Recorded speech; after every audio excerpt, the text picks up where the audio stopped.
Overcoming challenges if America raised tariffs on exports like India and China.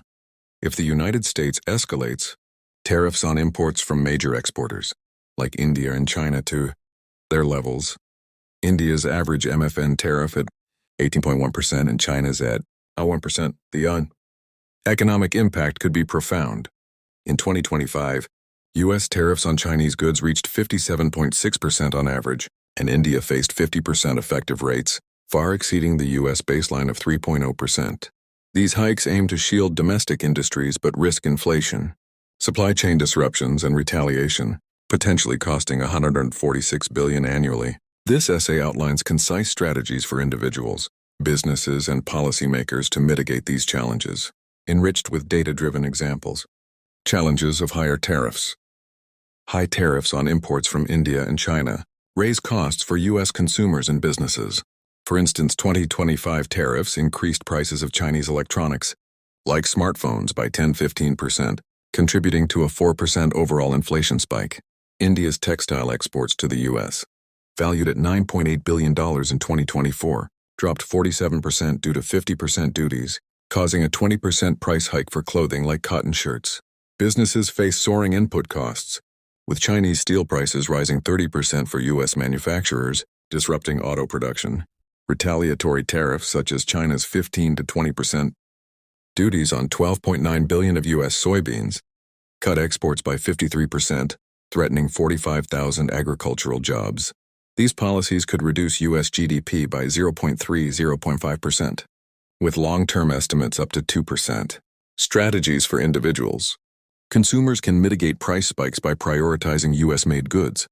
For example, switching from Chinese-made iPhones to $200 average post-tariff to American-assembled.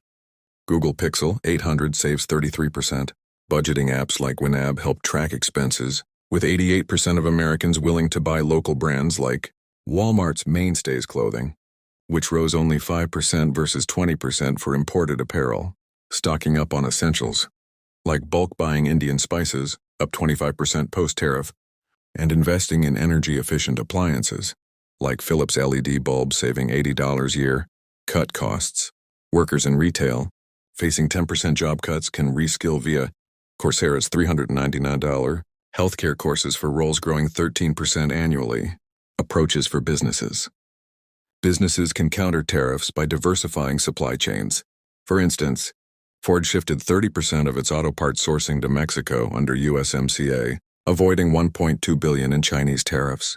Tariff engineering, like reclassifying electronics under lower duty codes, saved U.S. firms $500 million in 2025. Foreign trade zones in Texas deferred $200 million in duties. For tech firms like Dell, retailers like Target stockpiled $300 million in Indian textiles before 50% duties hit, stabilizing prices. Small businesses, through groups like the National Retail Federation, secured $100 million in tariff exemptions, boosting competitiveness. Policy solutions. Policymakers can reinvest tariff revenue, $146 billion collected through August 2025, into infrastructure or retraining 100,000 workers in import-reliant sectors, negotiating deals like the May 2025 U.S.-China tariff cut from 145% to 30%, extended to November, saved $2 billion in trade losses. R&D incentives like $500 million in solar panel credits spurred 15% growth in clean energy jobs. Gradual tariff adjustments, as in USMCA's Phase 2020-2025 rollout, cut disruptions by 20%. TO diplomacy with India and China can stabilize $300 billion in trade flows. Conclusion. Raising U.S. tariffs on imports from India and China, as seen with 2025's 57.6% duties, risks inflation, shortages, and retaliation, but can be mitigated. Individuals can buy local like Google Pixel phones.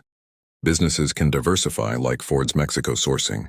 And policymakers can reinvest $146 billion and negotiate deals. These steps turn challenges into opportunities for resilience and growth in a dynamic global economy.